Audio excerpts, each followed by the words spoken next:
Assalomu alaykum hurmatli Extrafos YouTube kanali obunachilari. Mana bugun 9-iyul 2026-yil Toshkent viloyati Parkent tumani Shampan qishlog'iga kelganmiz. Biz bundan 2 oy muqaddam kartoshka dalasiga, Sharofimdagi ham kartoshka dalalariga Extrafos 315 MPK mineral o'g'itini bergan edik. Asosiy o'g'it sifatida. Natijalarini ko'rgani keldik. Nima bo'lyapti? Mana 3-chi kelishimiz. Qanaqa kartoshkaning ahvoli, shu narsani bilgani. Xo'p, mana qozig'imiz. Qoziqdan mana past tarafi Extrafos MPK mineral o'g'iti bilan ekilgan. Yuqori tarafi mana qoziqdan yuqori tarafi boshqa o'g'it bilan ekilgan. Xo'p, bu yoq taraf sal maydaroq urug' bilan ekilgan. Buni ham aytib qo'yish kerak. Lekin hozirgi holati bir xil deyarli. Tepa bilan past tarafi MPK mineral o'g'iti berilgan yer ham, berilmagan yeri ham holati bir xil, guldan qaytgan. Kartoshkaning holati o'rta darajada. Endi yomon deb bo'lmaydi, lekin zo'r ham deb bo'lmaydi. Buni o'ziga yarasha albatta sabablari bor. Qo'yna mana bu ko'rayotgan bo'lsangiz, oldingi yil betga pomidor ekilgan, mana ki pomidor chiqib qolgan. Ko'ryapsizmi?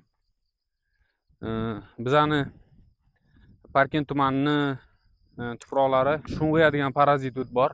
O'simliklarda parazitlik qiladi. O'simliklarning oziq moddasini ildiziga aylashib, o'simliklar o'zi sintez qilgan oziq moddalarni, ularni o'simlik mevalariga yoki foyapalaklarga yetib borishidan o'simlikni himoya qiladi. Xullas, manaki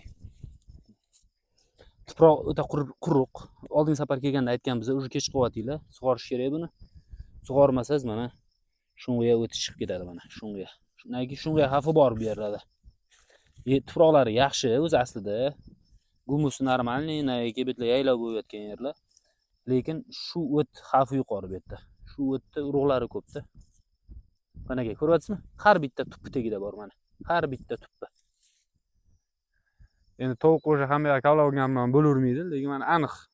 Mana yaxshi tupida ham bor, yomon tupida ham bor. Mana 5 kundan keyin kelasiz, mana shu tupida ham уже sarg'ayib, niyat ahvolga tushadi.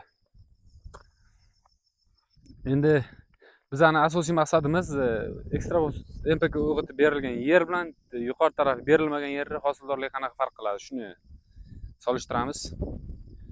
Hozirgi holat o'rta darajada. Keyingi natijalarni, yana kovlovdagi natijalarni ko'rsatib boramiz. Bu kartoshka bir oyda kavlanadi. Yoki bir oyga palay katta ehtimol bilan yetib bormaydi palagi. Yoki ustidan qolgan hisobiga ko'p shunga bosadi buni, palayni qaytarib yuboradi orqaga. Iloji boricha yaxshi oziqani berib, tez-tez yaxshilab namni qochirmasdan sug'orsa, sal tuzli hosil olsa bo'ladi. Agar shu holatda ketadigan bo'lsa ishlar, chanqatib qo'yadigan bo'lsa, palagini tez tushirib yuboradi mana shunga. E'tiboringiz uchun rahmat. Yana natijalarni ko'rsatib boramiz.